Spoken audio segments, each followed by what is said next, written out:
O término de um relacionamento para esta jovem, que por segurança não terá identidade revelada, foi traumático. Além de ter vivido um relacionamento abusivo, após o rompimento da relação, ela se viu cercada de ameaças e temeu pela sua segurança. Ele mandava mensagens de alguma coisa pode acontecer com a sua família, alguma coisa pode acontecer com você, não seria muito bom se eles soubessem tais coisas. Comecei a ficar com medo quando eu percebi que ele estava descontrolado, quando ele mesmo não tinha mais controle sobre ele e poderia me afetar de alguma forma. Até esse momento eu achava que estava tudo bem, que nada poderia acontecer, que era só muito amor, até esse momento. Além das mensagens ameaçadoras do ex pelas redes sociais, em uma ocasião ela também chegou a ser perseguida em local público. O que acontece com ela também acontece com muitas outras pessoas. Uma realidade retratada nos últimos anos em séries exibidas. A mais recente com bastante sucesso através de um serviço de streaming, onde o protagonista persegue eletronicamente e fisicamente suas vítimas. As séries popularizaram ainda mais o termo stalking ou stalkear, termos que nos meios digitais são mais utilizados para retratar pessoas que fuçam com afinco as redes sociais de outros usuários. Para a delegada Mayra Evangelista, diretora do setor de inteligência da Polícia Sergipana, stalking é um termo sob estudo na polícia, pela amplitude que tomou nos últimos anos. As relações, hoje virtualizadas, elas se tornam ao mesmo tempo mais intensas e mais frágeis.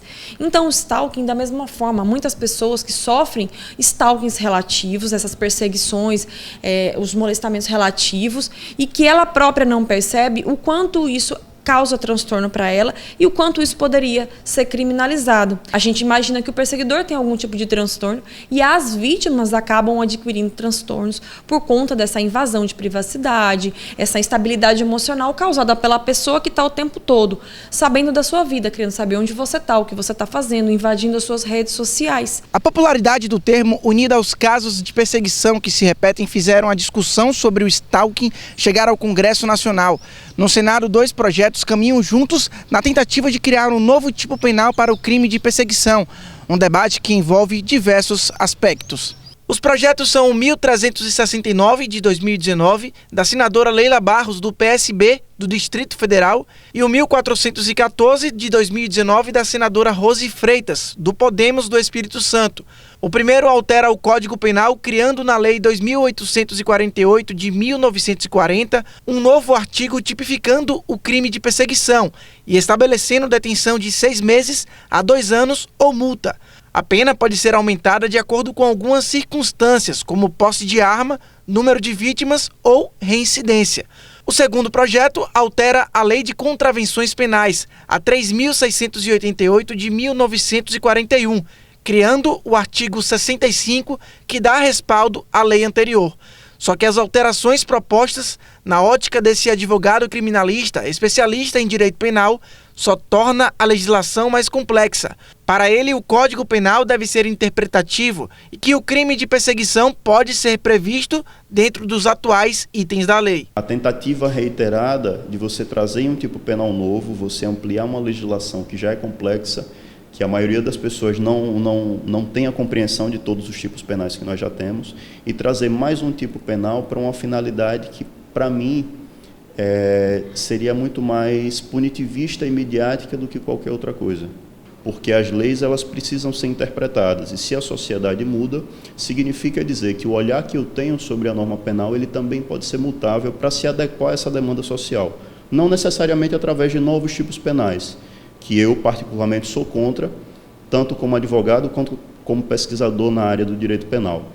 Mas nós temos tipos penais que, no meu ponto de vista, conseguem compreender essa necessidade que a sociedade tem, que é através de crimes contra a honra, que é através de crimes que tutelam a liberdade, como o crime de importunação, por exemplo, o crime de ameaça, que, em determinado sentido, esse stalkear pode dar intenção, pode dar uma conotação de ameaça, a pessoa pode se sentir ameaçada por essa conduta reiterada, essa perseguição reiterada. Então, no meu ponto de vista, a legislação ela consegue atender, ainda que ela não tenha criminalizado essa conduta que se afigura como nova para a nossa realidade. A delegada vê as mudanças propostas no Congresso com outro ponto de vista. De acordo com Mayra, as modalidades de crime envolvendo perseguição precisam estar claras na legislação, mesmo que não seja com um novo tipo penal. As condutas dos stalkers, ela já pode configurar crimes específicos como ameaça, por exemplo. Só que quando você vai para um delito de ameaça, o dolo é diferente, a pena é irrisória. Você não consegue conter um indivíduo obcecado por outra pessoa com uma pena prevista no Código Penal que a gente tem para o delito de ameaça simples. Então, as situações, especialmente as situações virtuais, de stalkings virtuais, o cyberstalking, né? Que talvez a criação de uma modalidade específica fosse mais efetiva. Já existe, por exemplo, que é muito comum no stalking, a injúria, a extorsão acontece e a ameaça. Os crimes já existem? Existem. Mas é uma realidade nova, diferente, diferenciada, específica. Então, assim, a minha opinião é de que um crime específico ajudaria, colaboraria para que as pessoas se encorajassem, ela sabe que ela vai ter um tratamento diferenciado, é como aconteceu com a Maria da Penha. Eu acho que a polícia tem que ser ouvida, as pessoas precisam procurar, precisam contar com a polícia, precisam entender, elas precisam identificar o problema. Os projetos já aprovados no Senado vão para as comissões da Câmara dos Deputados e depois para o plenário, mas ainda sem prazo. Independente das discussões, os especialistas explicam que as vítimas de perseguição, seja eletrônica ou física, devem compartilhar o assunto com pessoas próximas e até com a polícia de acordo com a gravidade. Uma necessidade que a jovem entrevistada no início da reportagem já tomou como compromisso. Falar sobre o assunto vai ajudar outras potenciais vítimas. Precisa também haver a conscientização. Em escolas, nas famílias, precisa ter a conversa sobre esse tipo de problema para que seja, de fato, efetivo a partir da lei.